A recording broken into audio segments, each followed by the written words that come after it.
सिर्फ लोकप्रियता हासिल करने के लिए उस मांग को आवाम के सामने रखें।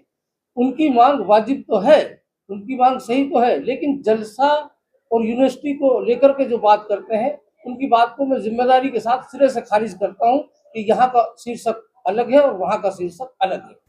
राजस्थान से तिरवाड़ा जलसे में पहुंचे काशिम मेवाती ने आज पत्रकारों से बातचीत के दौरान कहा है कि कुछ लोग ऐसे आयोजनों के समय पर यूनिवर्सिटी की मांग को सामने लाते हैं। यह गलत है।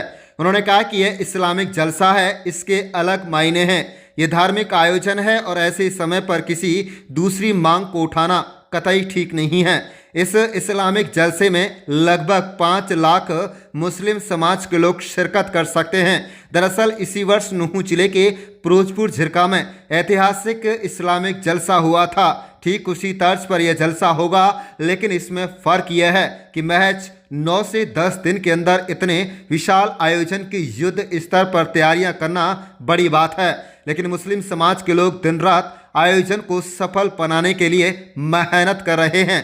इस इस्लामिक जलसे में तबलीगी जमात प्रमुख मौलाना हजरत साद साहब शिरकत करेंगे, जो 3 दिनों तक बुराइयों को छोड़ने और इस्लाम धर्म के प्रचार प्रसार करने को लेकर तबलीगी जमातों में जाने पर फोकस करेंगे। आप देख रहे हैं नूंह मेवात से लियाकत अली की रिपोर्ट। हमारे चैनल को सब्सक्राइब जरूर कर लीजिएगा और रोजाना देखते रहिएगा जिले की तमाम छोटी बड़ी खबरें। की शुरुआत होती है तो मेवात की जो बुनियादी मांगे हैं जो सैकड़ों सालों से चली आ रही है, यूनिवर्सिटी की बात हो या रेल की बात हो, ऐसे मुद्दे भी खड़े हो जाते हैं। दूसरा, जो जलसा हो रहा है उसको लेकर आपके क्या विचार? देखिए जनाब, ये अक्सर हम देख रहे हैं कि कई जिम्मेदार और कई गैर जिम्मेदार अलग अलग तरह से लोग बाग इस चीज़ को बयान करते हैं। जहाँ तक इस्लामिक जलसे की बात है, इस्लाम मुकम्मल इंसान की एक ज़िंदगी का एक फ़लसफ़ा है। उसकी चाहे मौत हो, चाहे ज़िंदगी हो, चाहे जन्म हो और चाहे आखिर हो, उसका एक पूरी एक कार्यविधि है और जीवन जीने का एक सलीका है। जहाँ तक दुनियावी तालीम की बात कई साथी करते हैं कि इतना बड़ा जलसा हो रहा है, इतने बड़े खर्चे हो रहे हैं, इससे बेहतर था कि एक यूनिवर्सिटी बन जाती, ये हो जाता। यूनिवर्सिटी की मांग भी कई लोग करते हैं। मेरा मानना ये है कि इस्लाम तो दुनिया का भी दर्श देता है और दीन का भी दर्श देता है। इस्लाम तो मुकम्मल पूरे जितने आलम में इंसान हैं, सबकी ज़िंदगी का जीने का एक मुकम्मल एक तरीका है। लेकिन जो हमारी ज़रूरियात हैं, हमको उनके हम ये नहीं होना चाहिए कि हम मौका देख करके उस चीज़ को सिर्फ लोकप्रियता हासिल करने के लिए उस मांग को आवाम के सामने रखें। उनकी मांग वाजिब तो है, उनकी मांग सही तो है, लेकिन जलसा और यूनिवर्सिटी को लेकर के जो बात करते हैं, उनकी बात को मैं जिम्मेदारी के साथ सिरे से खारिज करता हूँ कि यहाँ का शीर्षक अलग है और वहाँ का शीर्षक अलग है। दुआओं की अगर कासिम सर बात करें तो क्या मुल्क के लिए, सभी बिरादरी के लिए दुआएं होती हैं? किस तरह की दुआएं? जलसों में तो दुआएं खास तौर से होती ही होती हैं, लेकिन बड़ी एक शानदार बात ये है कि हमेशा 5 वक्त मस्जिदों में जो भी इमाम नमाज पढ़ाते हैं, वो पूरा आलम की अमन के लिए, इस्लाह मुआशरा के लिए, सलामती के लिए और यहाँ तक इंसान के साथ साथ इस्लाम चरिंदों और परिंदों उनके लिए भी दुआएं करते हैं कि अल्लाह की रहमत चरिंद और परिंद और इंसान के साथ जितनी भी जो मखलूक़ात हैं उनकी सबकी अमन सलामती के लिए होती है। लेकिन ख़ास तौर से चूँकि यहाँ बड़ा मजमा लगेगा और बड़े मजमे की एक बरकत अलग होती है, जिस तरीके से धार्मिक जो आयोजन होता है उसमें कई चीज़ें अलग तरह से होती हैं, तो यहाँ ज़्यादा दुआएं शिद्दत से मांगी जाती हैं। और जब चूँकि बड़े आलमी अमीर आकर के दुआ करते हैं तो उसमें हमारी सबकी आस्था है और अकीदत है कि उनकी दुआओं में असर है, क्योंकि उनकी पूरी ज़िंदगी उसी के तहत गुजरती है, जहाँ दुआओं के कबूल होने की एक शहादत हमें ऐसे मजमू से मिलती है।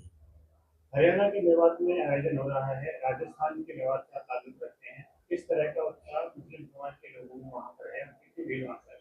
कि जब तबलीगी जलसा होता है उस वक्त हमारी ये प्रदेश की और जिलों की सीमाएं वो ख़त्म होकर के एक मेवात मुकम्मल हो जाता है और तमाम अहले मेवात, चाहे वो तिजारा खैरतल के हों, चाहे वो अलवर के हों, चाहे डीग के हों और जो भी अतराफ़ में ज़िले हैं, मथुरा हैं, वो तमाम मेवाती और जितने भी जो है जो दावत और तबलीग से जुड़े हुए लोग हैं, वो बड़ी उत्साह के साथ, उमंग के साथ आते हैं। और सबसे अच्छी बात ये है कि कोई किसी के साधन का मोहताज नहीं है। ये पहला आयोजन है जिसमें लाखों की भीड़ होती है और अमन के साथ वो मुकम्मल होता है और किसी को सब अपना वक्त, अपना पैसा, अपनी सवारी सब खुद लेकर के आते हैं और पूरी एक तसल्ली के साथ और नियम कायदे के साथ, जाब्ते के साथ, बगैर किसी शोरगुल के यहाँ से चले जाते हैं। फिरोजपुर झिरका में आकलन किया जा रहा था 5 लाख की भीड़ है, 7 लाख की भीड़ है, 10 लाख की भीड़ है, कितनी लाख की भीड़ यहाँ पर आ सकती है? तो मौसम में भी काफी परिवर्तन है, बहुत अच्छा है। फिरोजपुर झिरके से पहले मेरे हल्के किशनगढ़ वास में धम्मूगढ़ में जलसा हुआ था। जब उसकी हम परमिशन लेने गए तो उन्होंने कहा कि जी हम 10,000 से ज्यादा की परमिशन नहीं देंगे, हमारी सरकारी दिक्कतें हैं, वो भी अफरा तफरी हो जाए। तो हमने कहा जी हम झूठ तो बोल नहीं सकते, आदमी तो ज्यादा ज्यादा इकट्ठे होंगे, लेकिन हमारे पास सुमारा नहीं है, लेकिन हम कोशिश करेंगे कि बिल्कुल आसानी से हो जाए। जिस तरीके से वहां भी खूब भीड़ उमड़ी और वो हैरत में रह गए कि इतनी बड़ी भीड़ होना और उसका आसानी से निकल जाना। फिर उसके बाद फिरोजपुर झिरका का जो जलसा हुआ, फिरोजपुर झिरका की जो जलसा कमेटी है वो यकीनन बधाई की पात्र है। वहाँ सर्व समाज ने बढ़ चढ़ करके उसमें हिस्सा लिया और चूंकि वो कस्बे के नजदीक था, वहाँ की तैयारियां बहुत पहले हो गई थी, वहाँ भी बहुत अच्छे तरीके से हुआ और हमें उम्मीद है कि यहाँ भी सर्व धर्म के लोगों का साथ भी मिलेगा, सहयोग भी मिलेगा। जैसे अभी एजाज साहब ने बताया और मौलाना साहब जिस बात को कह रहे थे, इंशाल्लाह हमें यकीन है कि इस आस्था और इस अकीदत के साथ सर्व धर्म के लोग, सर्व समाज के लोग ईमानदारी से जुड़े हुए हैं और उसके नतीजे हमारे सामने हैं।